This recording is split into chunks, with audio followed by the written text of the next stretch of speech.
কক্সবাজার শহরে ভারী বৃষ্টিতে ডুবে গেছে কলাতলী সড়ক। এতে ভোগান্তিতে পড়েছে পর্যটক সহ অসংখ্য মানুষ। আমরা এই মুহূর্তে কলাতলী সড়কে আছি এবং আপনাদেরকে দেখানোর চেষ্টা করছি কলাতলী সড়কের এই মুহূর্তে যে পরিস্থিতি দেখা যাচ্ছে। এই মুহূর্তে ভারী বৃষ্টি হচ্ছে, সেই সাথে কলাতলী সড়কের যে পানি আছে এবং সেখানে ভোগান্তিতে অসংখ্য পর্যটকরা পড়েছেন। এবং কক্সবাজারের আবহাওয়া অধিদপ্তর বলছে কক্সবাজারে 2024 সালে সর্বোচ্চ বৃষ্টিপাতের রেকর্ড করা হয়েছে, যা ছিল 401 মিলিমিটার। সেই দৃশ্য সেটি আমরা আপনাদেরকে জানানোর চেষ্টা করেছি। এবং কক্সবাজারে ভারী বৃষ্টিতে প্রায় 6 জনের মৃত্যু হয়েছে পাহাড় ধসে, সেই তথ্যটিও আমরা আপনাদেরকে জানানোর চেষ্টা করছি। এবং এই মুহূর্তে কক্সবাজারে আপনারা নিশ্চয়ই দেখছেন কলাতলী সড়কে যে অবস্থা দেখা যাচ্ছে, নিশ্চয়ই দেখছেন যে গাড়ি রয়েছে, গাড়িগুলো চলতে অনেকটা কষ্টসাধ্য হচ্ছে। এবং সেখানে যারা মানুষ রয়েছেন, যে পর্যটক ও পথচারী রয়েছেন, তারাও একেবারে ভোগান্তির মধ্যে পড়েছেন। আমরা কলাতলী সড়ক থেকে আপনাদেরকে দেখানোর চেষ্টা করছি শহরের এই মুহূর্তে যে সার্বিক পরিস্থিতি দেখা যাচ্ছে। নিশ্চয়ই দেখছেন কি অবস্থা। কক্সবাজার শহরের যে নিচু এলাকাগুলো রয়েছে সেগুলো তলিয়ে গেছে। গতকাল থেকে 24 ঘন্টার মধ্যে প্রায় 12 ঘন্টারও বেশি বৃষ্টিপাত হয়েছে। এই বৃষ্টিতে কক্সবাজার শহরের যে জনজীবন সেগুলো ভোগান্তির মধ্যে পড়েছেন। এবং কক্সবাজার শহরের যে নিম্নাঞ্চলগুলো রয়েছে, বিশেষ করে সমিতিপাড়া থেকে শুরু করে কুতুবদিয়াপাড়া এবং সেখানকার যে অঞ্চলগুলো রয়েছে নিম্নাঞ্চল, সেগুলো কিন্তু একেবারে প্লাবিত হয়েছে। এবং কক্সবাজার শহরে বিভিন্ন জায়গায় পানি প্লাবিত হচ্ছে। এবং যে নিচু এলাকাগুলো রয়েছে সেখানকার ঘরবাড়ির যে মানুষগুলো রয়েছে তারা কিন্তু একেবারে ভোগান্তির মধ্যে পড়েছেন। আমরা সেই দৃশ্যগুলো দেখছি এবং আপনাদেরকে দেখানোর চেষ্টা করছি শহরের যে সার্বিক পরিস্থিতি এই মুহূর্তে কেমন দেখা যাচ্ছে। নিশ্চয়ই দেখছেন কলাতলী সড়কের যে অবস্থা এবং কলাতলীর যে সুগন্ধা রয়েছে, সুগন্ধাতে আমরা আশেপাশে যে জায়গাগুলো রয়েছে সেগুলো কিন্তু একেবারে পানিতে থই থই করছে, একেবারে হাঁটু পানিতে জনজীবন একেবারে বিপর্যস্ত হয়ে উঠেছে। সেই দৃশ্যগুলো দেখছি এবং আপনাদেরকে দেখানোর চেষ্টা করছি কক্সবাজার শহরের যে দৃশ্য। এখনো পর্যন্ত কক্সবাজারে 3 নম্বর সতর্কতার সংকেত বহাল রাখতে বলা হয়েছে। এবং কক্সবাজার আবহাওয়া অধিদপ্তর বলছে কক্সবাজারে 2024 সালের মধ্যে আজ এবং আগামীকালে গতকাল পর্যন্ত 401 মিলিমিটার বৃষ্টিপাত রেকর্ড করা হয়েছে সকাল 9টা পর্যন্ত, যা ছিল কক্সবাজারে 2024 সালে সর্বোচ্চ বৃষ্টিপাতের পরিমাণ। অর্থাৎ কক্সবাজারে 2024 সালে সর্বোচ্চ বৃষ্টিপাত রেকর্ড করা হয়েছে, এমনটি বলছেন কক্সবাজার আবহাওয়া অধিদপ্তর। আমরা সেই বিষয়গুলো আপনাদেরকে জানানোর চেষ্টা করছি। এবং এই মুহূর্তে কক্সবাজার শহরের যে সার্বিক দৃশ্য দেখা যাচ্ছে, নিশ্চয়ই দেখছেন কি পরিমাণে জলবদ্ধতার সৃষ্টি হয়েছে, পানি উঠেছে।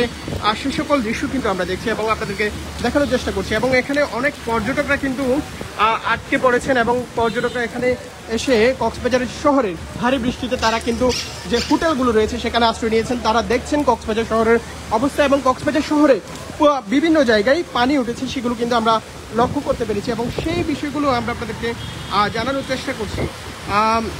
বিশেষ করে কক্সবাজার শহরের যে 1 নম্বর ওয়ার্ড সেটি একেবারে পানিতে তলিয়ে গেছে, আমরা এমনটি খবর পেয়েছি। এবং আপনাদেরকে জানানোর চেষ্টা করছি কক্সবাজার শহর থেকে সার্বিক পরিস্থিতি এই মুহূর্তে কেমন দেখা যাচ্ছে। নিশ্চয়ই দেখছেন কক্সবাজার শহরের যে সার্বিক পরিস্থিতি। এবং আমরা এই মুহূর্তে সুগন্ধাতে আছি, কলাতলীর যে সুগন্ধা পয়েন্ট, সেখানে আমরা দেখতে পাচ্ছি আশেপাশে যে জায়গা আছে সেগুলো একেবারে পানিতে তলিয়ে গেছে এবং একেবারে হাঁটু পানি আমরা সেগুলো লক্ষ্য করছি। এবং কক্সবাজার শহরে কলাতলীতে এই জায়গায় পানি ওঠা স্বাভাবিক, পানি ওঠে না বৃষ্টির ফলে, কিন্তু এই সময়ে কক্সবাজার কলাতলীতে অনেক পানি উঠেছে। সেক্ষেত্রে কক্সবাজারের যে নিচু এলাকাগুলো আছে সেগুলো নিশ্চয়ই আপনারা বুঝতে পারছেন কী পরিমাণে ভয়াবহ অবস্থার সৃষ্টি হচ্ছে। এবং কক্সবাজারের যে 1 নম্বর ওয়ার্ড রয়েছে সেখানে একেবারে জনজীবন এবং মানুষের যে দুর্ভোগ সেটি একেবারে মানুষ দুর্ভোগে পড়েছেন সেটি আমরা লক্ষ্য করতে পেরেছি। এবং কক্সবাজার শহরের বাজারঘাটা বারবিস মার্কেট থেকে শুরু করে যে নিচু এলাকাগুলো রয়েছে সেগুলো কিন্তু ইতিমধ্যে যাদের ঘরবাড়ি নিচু এলাকায় রয়েছে সেগুলো কিন্তু একেবারে পানিতে প্লাবিত হচ্ছে, সেই তথ্যটি আমরা পেয়েছি। এবং আপনাদেরকে জানানোর চেষ্টা করছি কক্সবাজার শহর থেকে এই মুহূর্তে যে দৃশ্য দেখা যাচ্ছে। এই মুহূর্তে কক্সবাজারে ভারী বৃষ্টিপাত হচ্ছে, সেই সাথে প্রচণ্ড গতিতে বাতাস বয়ে যাচ্ছে, সেই তথ্যটি কিন্তু আমরা সেটি কিন্তু আমরা লক্ষ্য করছি এবং আপনাদেরকে জানানোর চেষ্টা করছি। সেই সাথে যে পাহাড়ি অঞ্চলগুলো রয়েছে, কক্সবাজারে অনেক পাহাড়ি অঞ্চল রয়েছে, সেখানে পাহাড় ধসের সম্ভাবনা অনেক বেশি। ইতিমধ্যে কক্সবাজারে 6 জন পাহাড় ধসে 6 জনের মৃত্যু হয়েছে, সেই তথ্যটিও কিন্তু আমরা পেয়েছি। এবং আপনাদেরকে জানানোর চেষ্টা করছি শহরের যে সার্বিক পরিস্থিতি। আপনারা নিশ্চয়ই দেখছেন যে গাড়িগুলো রয়েছে সেগুলো কিন্তু পানিতে আটকে পড়ছে এই মুহূর্তে, সেটি কিন্তু আমরা দেখতে পাচ্ছি। এবং কলাতলীর যে সার্বিক পরিস্থিতি নিশ্চয়ই দেখছেন, প্রচণ্ড গতিতে বাতাস বয়ে যাচ্ছে, সেই সাথে বৃষ্টি হচ্ছে, সেটি আমরা দেখতে পাচ্ছি। এবং সেই সাথে কক্সবাজারের যে প্রায় 500-এরও বেশি পর্যটক আটকে পড়েছে সেটি আমরা সে তথ্যটি পেয়েছি। এবং পর্যটকরাও ভোগান্তির মধ্যে পড়েছেন এবং তারাও যারা এখনও পর্যন্ত বাড়ি ফিরতে পারেনি, নিজ গন্তব্যে ফিরতে পারেনি, তারা কিন্তু অনেকটা ভোগান্তির মধ্যে আছেন। সেক্ষেত্রে কক্সবাজারের যে জনজীবন থেকে শুরু করে কক্সবাজার যে পর্যটকরা আগত পর্যটকরা তারাও কিন্তু আটকা পড়েছেন এবং তারাও কিছু ভোগান্তির মধ্যে আছেন। এবং আবহাওয়া অধিদপ্তরের সর্বশেষ যে তথ্যটি পেয়েছি সেটি হচ্ছে কক্সবাজারে 2024 সালের মধ্যে কক্সবাজারে এটি ছিল সর্বোচ্চ বৃষ্টিপাতের রেকর্ড। এবং আগামীকাল গতকাল সন্ধ্যা সকাল 6টা থেকে আজ সকাল 9টা পর্যন্ত কক্সবাজারের বৃষ্টিপাত রেকর্ড করা হয়েছে 401 মিলিমিটার, যেটি ছিল কক্সবাজারের সর্বোচ্চ বৃষ্টিপাত। সেই তথ্যটি কিন্তু পেয়েছে এবং আপনাদেরকে জানানোর চেষ্টা করছি টিটিএনে এই মুহূর্তে যে সার্বিক পরিস্থিতি দেখা যাচ্ছে। দর্শক, আমরা আপনাদেরকে দেখানোর চেষ্টা করছি কক্সবাজার শহরের যে সার্বিক পরিস্থিতি এবং কেমন দেখা যাচ্ছে এই মুহূর্তে, সেটি আমরা আপনাদেরকে জানানোর চেষ্টা করি।